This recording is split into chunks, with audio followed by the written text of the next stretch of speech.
Wow, it was a rough day. Jerry and Linda came over and it happened. They got it up there in about 2 minutes. I didn't explain it fully. You know, you have to get over the crest to pull it up good, or you slide because it's heavy. And they both slid. They went up. They were gonna pull it up together, and I was on the bottom holding it on and pushing. And they got it up. It took like 2 minutes, but they both were sliding. I was like, "What you guys need to do is go up over the crest and pull it that way." It's just gravity. That's how gravity works. Oops, there goes gravity, right? Hey, it's Marshall Mathers, right? And so we pulled it up there, and me and Jerry were cancers, were impatient. We wired it. It didn't turn on, and I forgot that it takes 5 minutes to boot up. And then we rewired it. Every time we would try to check the wiring, it would reboot. So it's been 10 minutes, yeah, because we messed with the wires and we got impatient, and we're still waiting. What do you think we're thinking? What do you think we're thinking? It was funny. So then finally all went and clicked and turned on. And the fan is, the duct is bigger, but I just got pipe insulation and cut it into sections and shoved it real tight into the side portions and duct taped it in place. It's plumb against the back, and the front portion has a little trough that also makes it plumb. So it's whoosh. And that fan is so big, it works a lot better than Dad's old air conditioner, man. He may not even ever have to use the front one with how well that back one works now. So that's good. And the pads are smaller and they're cheaper. Smaller, cheaper. And the pad replacements, though, a lot of them come with, I have some honeycomb pads to replace those in the dial. So I have some out in the shed, and we'll get more when we get replacement ones. So they're the right size. You just take two and you cut them in half and slide them in there. It's just, you'd have them in two sections instead of one. It works. I've done that numerous times. I did it with the old Honeywell. The Honeywell issue was the way the pump was placed and put in. This one's put in differently. And so is the reservoir. So it's a different placement. So it should work better. It's got a 3-year plan. I just got it on my email. So for 3 years, it should work better. After that, I'm pretty certain as the dirt and the curtain, the amp and the lamp, we'll be fine. We'll see how well, the detoxing, it's real hard. And I should have, I'm okay with getting depressed all through these, once I started exercising again and got depressed all through December because I was feeling sad about my ME and my K, especially my ME and stuff. And how, they're treated in the city and how it's just not stopping. And I got really depressed and felt like, damn.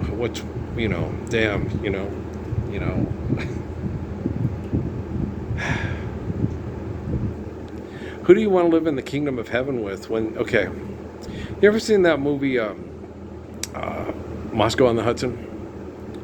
When Robin Williams' character is a jazz musician for the government, is in the toilet paper line, and he has a friend who's a professor at one of the colleges, and he comes up and he's in the toilet paper line. He goes, "What are you doing in the toilet paper line? You're a professor." He goes, "No, I'm not anymore. I'm a janitor." He goes, "What do you mean you're a janitor?" He goes, "I protested the Afghan war.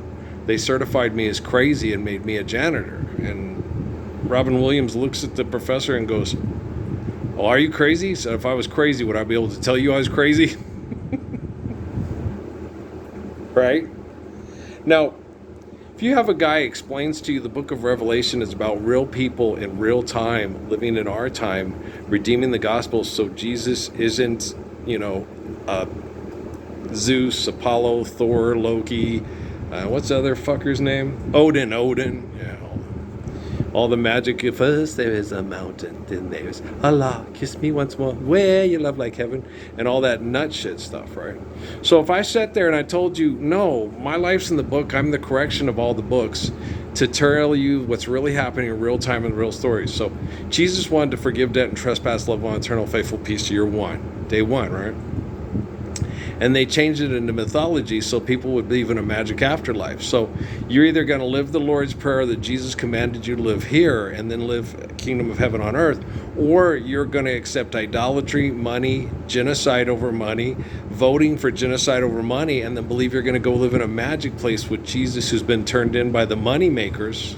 Shake your money maker after you're dead. And this perpetuates eternal wretchedness, Blaise Pascal, for Years, lots of years. Not quite 2,000, but we're getting close. And so, you see, so it's really gross. So and then you tell people, and they say, you tell such fantastic stories. Okay, I believe I'm the guy from the book of Revelation that redeems the gospel so we can all live the Lord's Prayer worldwide and have world peace. And that it coming from the sky is coming from my Samsung Galaxy 10 to the cell phone towers, to the satellites, to everybody's hand that has a phone and can hypocrite heathen watch these without saying he's right, Allah, kiss me once more, where you love like heaven, right? Okay, so I tell you, a prophet's a prophet, except in his own house, in his own hometown, right? So you're sitting there and you're like going, that's what I believe. You believe that he's, and they'll tell you this, and they'll tell you this, and he needs to die for me. And Jesus told me today, I think I told you guys that. He says, all the people that need me to die for them were abused when they were young or sexually assaulted. Usually it's sexually assault. And they talk to me to get through. And they feel dirty because they're getting sodomized or raped, and they're talking to Jesus to get through the rape. So they feel like they're not as good as him. They're not good enough to be living with him or be like him. Something sexually has happened, and they have to ask Jesus for help. So they need him to die to pay for their disgustingness. And I'm like, no. What? Okay, you're in a difficult, selfish situation that's uncomfortable, right? Life's eternal and grace is infinite. Forgive him 7 times upon infinity. There you go. So he told me that because I said, why does Anna believe that stuff? He told me this is what happened. She's cute. She was adorable when she was young. Oh. Ron Burgundy's an asshole. Okay, sorry. But you know what I mean? And so it's just, it's horrible, Bud Bundy's an idiot, right? And when you look into her eyes, you'll never see the way she's always paying for a debt she never owes, and a silent wind still blows that only she can hear, and so she goes. The guy who raised Bruce Jenner's boys is the guy who wrote that. His name's is it David Foster? Yeah. David Foster is Hill Street Blues and Skylark, right?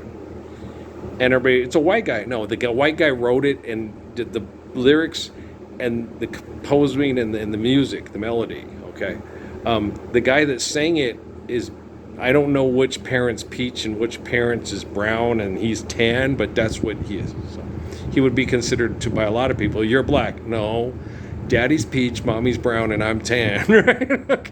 But that's the guy who sings, let her cry for she's a lady. Let her dream, for she's a child. Because even though it was white guy. No, white guy wrote it and did the music. It was a peach, brown, tan guy to sing. A lot of people refer to him as black because he has the kinky hair. A lot of the dominant genes, as opposed to quote, are called recessive genes, dominated in his physical appearance. So he's classified as black, but he's tan. Some people are made for each other, ooh, short and sweet. He's a little bit more brown than the dude, but yeah. No sense in dragging home past our needs. Let's not keep it hanging on. If the fire's out, we should both be gone. Yo, I felt like shit. I was up there. Detoxing well, they retoxed. It's Halliburton season. And so everybody's out spraying because we got lots of weeds. We got more weeds this year than we've ever had, and I've gone through and cut as much as I could. And then we had to get the air conditioner, and I got sick. I got sick last night. I got sick this morning. I woke up dehydrated and sick, but I knew it was from all the herbicide in the atmosphere. And so I was like, what do I do? He's like, get up and just start cutting. Suzuki goes, what else you got? What have you got to lose? And die anyway. Yeah. About to go over a huge waterfall. Sharp rocks at the bottom? Most likely. Bring it on, right? So here I go. Old Jesus at the beginning of this in Sierra Vista. You're going to do this or die. You're going to be successful or die trying. I'm going to die anyway. There's your incentive. Paul on the road to Damascus, right? So it's, Jesus isn't God. Haile Selassie is not God. Tiro Suzuki's not God. Sun Yat-sen's not God. You know, they're not just men. They're the messengers of peace. They're the holy fathers of the tribes of faith in God. So they're not just men. I tell you, a prophet is a prophet, except for in his own house, in his own hometown. So they're more than just a man. He's just a man, and I've had so many men before. We need more money to pay for age research. Okay, don't sodomize each other. And understand the book of Leviticus. For once in my life I found I won't let sorrow hurt me, not like it's hurt me before. They feel they deserve to be dead because they're not as good as the people that will stand up for faithful love, and they all just, But if he said he loved me, I'd be lost, I'd be frightened, I couldn't cope, just couldn't cope. I'd turn my head, I'd walk away, I wouldn't want to know. He scares me so. Should I scream and shout? Should I bring him down? Should I? I've never thought it'd come to this. What's it all about? Yeah.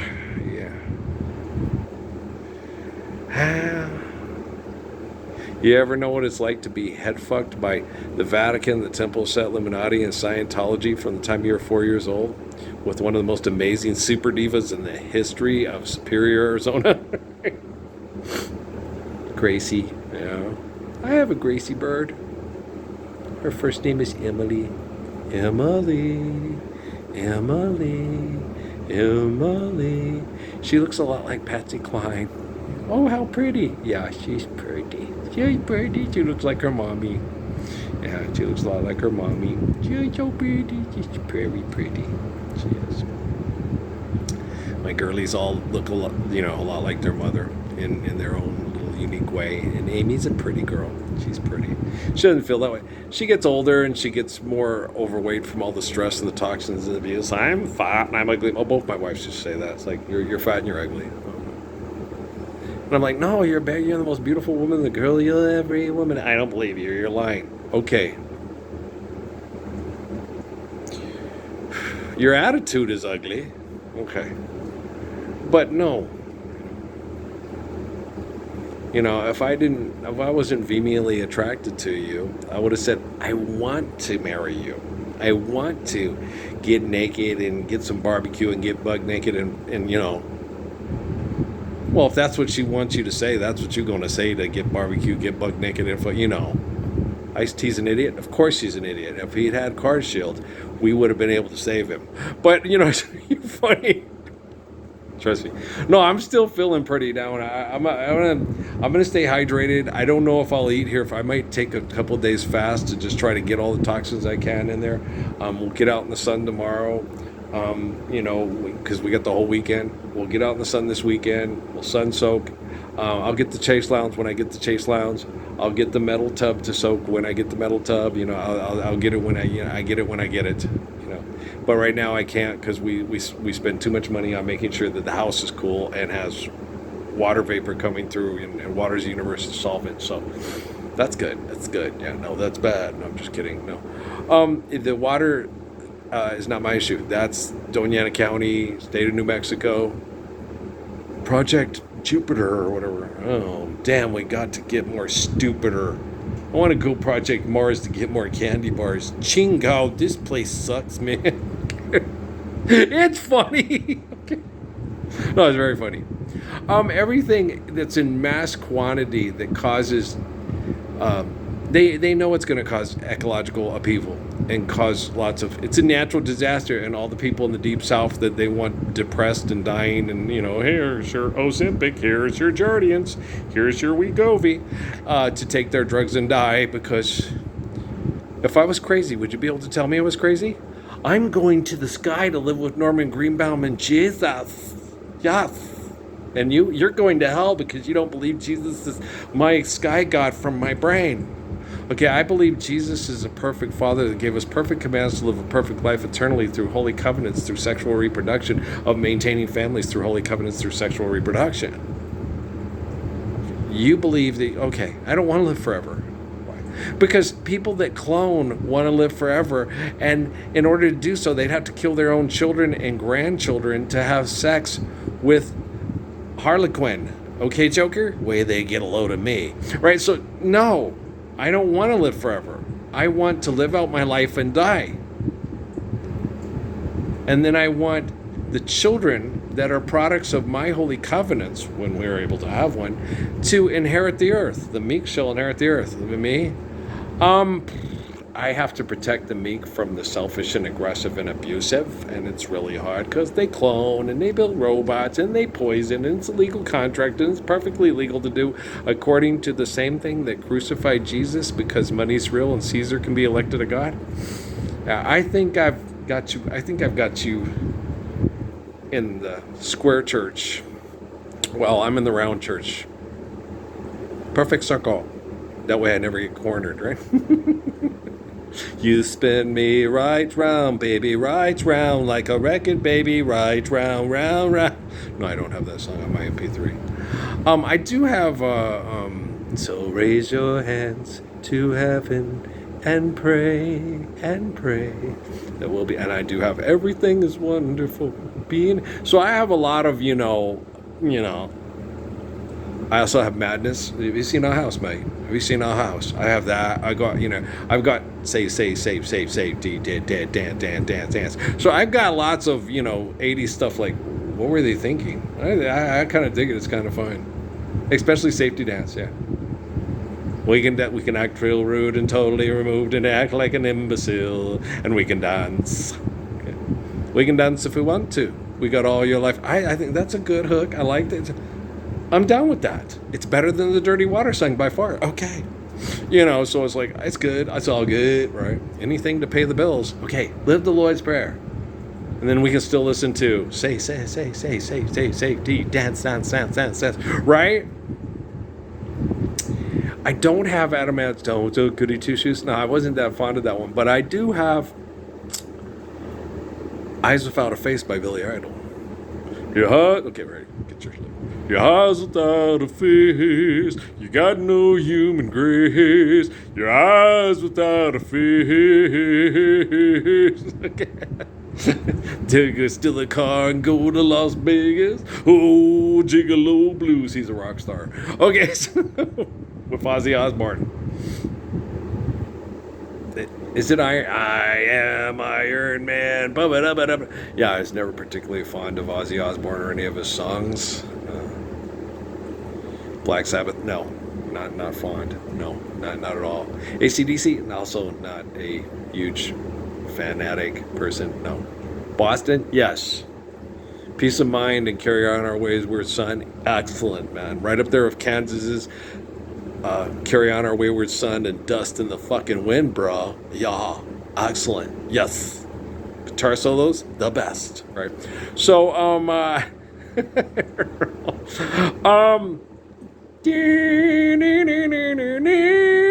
good voice, yeah. The really good storytellers. Kansas, yeah. Anybody else like Kansas? Yeah, I like Kansas too. It was those two West Virginia yokels from Deming, yeah, the Coopers and the Jeff Cooper and the Harpers and the Coopers, the people that got Jerry hired up at the worksite. Yeah. The Harpers and the Coopers. Yeah, they're the ones who got me into Kansas and Boston. Yeah, we're ready now. That one's all right. My two favorites are Peace of Mind and More Than a Feeling. Those are two good rock tones, man. Yeah, they are. You listen to music like a chick. Well, chicks have better taste than you. I am Iron Man. Dirty deeds done dirt cheap. Dirty deeds and they're done dirt cheap. I actually prefer See My Mary Ann walking. And listen to that note. You're just jealous, hater. Okay, hater. I mean, those other guys. There's a guy down the road at Iggy Pop can sound like that. Iggy Pop sucks. He does. Yeah, and then he criticized Hootie and the Blowfish because that's such barroom crap. You're just pissed off because you can't sing as good as Darius Rucker. Yeah, and the guitar it's fun. It's good. We like it. I only want to be with you. I'm such a baby, dolphins make me cry. You can call me a fool. I don't. You don't sing, I don't dance, right? You know, it's a cool tune. Anybody else like it? Barroom crap? Well, this is a pretty cool bar room. I could hang out here for a while. Anybody want to play darts? After this, we're playing pool, right? No, it's a good song. Oh, Aunt Linda, let her go, and she walks right out on me. If the sun comes up tomorrow, let it cry so hard I could. That's my Amy, man. She never lets me in, just when she's had too much to drink. Oh yeah. That was me and Amy's marriage in a nutshell, man. Linda played that for me on the road halfway between, going Animas to Plias, in between Lordsburg and Deming. Isn't this song? It's really good, Earl. It's like, oh gosh, damn, I'm gonna marry this chick. Just stroke her brown hair. Yeah, it's Amy. Yeah, that her dad's the ones that like she best, but Natalie's baby daddy isn't behind. It's like, he was a drug dealer and beat you while you were pregnant because he went out partying and got pissed at you. So you were 8 months pregnant. Okay, you like Peter the best and him? And I'm what? Apparently, you'll slice... Okay. I just don't cut the mustard, huh? Alrighty then. She has brain damage. When you're Stockholm Syndrome into military groups, sex cult groups, you have brain damage. You know, I had to explain that to Amy numerous times. You do know I was better than Edward Norton in American History X. They had to get 6 people to drag me to the car because the guy from Every Which Way But Loose, which was actually a drug dealer from the Hells Angels in Safeway in Scottsdale, was threatening to sodomize one of my best friends with a pipe. And then said, you're a faggot. I said, it ain't that way. I'm from New Mexico. It's just, he's my friend, but And then he kept trying. I was like, you're threatening to hurt people here in the store. You're probably on probation, and you're trying to get your girl fired. Methinks thou does protest too much. I think you want to go back into prison and have sex with guys like Rodney, and you don't like her paying the bills. Does it seem to stunt your manhood? Then maybe you should do something that doesn't get you incarcerated, fucking guys like Rodney in prison. I read, wrote, and erased that man. I'm from New Mexico, Holmes. And he was like, what are you going to do about it? I was like, what are you going to do? You need to leave, or you're going to get incarcerated and have sex with men for another year or 2. That's what I told him. And he stood there and he looked at me and I went, what? And then he said, you're going to kick my ass. Let's go. And 6 people, no, Earl, you're going to get beat up. I'm going to get beat up. 6 people were dragging me to the car. The hot blonde that he was dating was standing at the doorway saying, Rodney, get your boyfriend out of here or my boyfriend's going to hurt him or kill him. And I'm like, yeah, let's go. It was even better than the Freddie LaFall incident at Mayfield High School with, I wouldn't have to put up with this pestering me for sex if I was dating Earl Parsons. Yeah, fucking Earl Parsons. It's like, I got enough. Him and Stacy Gardner were sitting there saying that, and they kept saying that, looking back at me. He ain't got no dick. I said, fuck yeah. I said, I would put off having sex till we graduated college just to date Michelle and be with Michelle and go for walks in the moonlight and hold her hands and go home and take cold showers. Yeah. Whatever was required of me to be worthy of, her dad trusting me to be the father of his grandkids. You're just a fucking asshole. And she gets to date you because her dad's a dumbass bigot who lets her date a trifling ass Negro and not a man. I was mad. I read him and wrote and erased him. And then Tracy, hey, you're out of line. You should be talking like that. You started this shit. Static don't start, none won't be none. She's right. If she dated me, she's dating a man. She wouldn't have to put up with your dick thinking bullshit. I was pissed. I ripped him. It was at the Mayfield Cruises game. I was ripping his ass to shreds. And then finally, well, you're lucky Freddie's feeling doesn't want to, sacrifice getting a football scholarship, and he's feeling in a good mood. So I went walking out, and Stacy goes, I got this. And then I backed up and waited and went right behind Freddie, and I said, Stacy, you got to come stop me. I've lost my mind. I'm crazy. Freddie's gonna have to kick my ass. Come on. And Freddie didn't want nothing to do with me. And everybody says because he didn't want to get a football scholarship. No, he didn't want to get his ass kicked. Because I told him right off the bat, I said, this is going to go down one of 3 ways, Freddie LaFall. You fullback linebacker with this wide receiver, and I ain't receiving nothing from you except for an apology. I was like, man, fuck you. Okay, so I'm like sitting there. I looked at him. I said, it's going to go down one of three ways. You pick the fight. You're about, you're a fullback and a linebacker. You're over 200 pounds. I'm 135, 140 pounds. So you're going to go. This is Las Cruces. I mean, you picked a fight with that skinny little guy. You had to pick on somebody your own size. He's a little guy. You should fight somebody more like you. Or we scrap and you can't kick my ass. You picked a fight with that skinny little dude and you couldn't kick his ass. Or number three, you picked a fight with me and I whoop your ass all over this gym, and I'm banking on number three, Freddie. Let's go. Okay, let's go. Come on now, baby. Come on now, baby. Come on now, baby. Come on. No, Lauryn Hill got the lyrics from me. Okay. And tell him I love him, and tell him I need him, and it'll be alright. Tell him, be alright, right? No love was shown like when our lives were spared. Guys, what if corporations that are mass murdering you with mythology, money, and technology invented a wormhole, moved Jesus to the future, so they could eternally torture the guys like Jesus, and you guys wouldn't believe it because you were waiting for the magic show to show up and David Blaine and Harry Houdini are God. And then when, not if, Earl fixed this shit, survives, stops in a little bit of abuse and recover, how you ever going to be able to look him in the eye and say, I love you the way Jesus loves you? And tell him I love him and it'll be alright. Tell him be alright.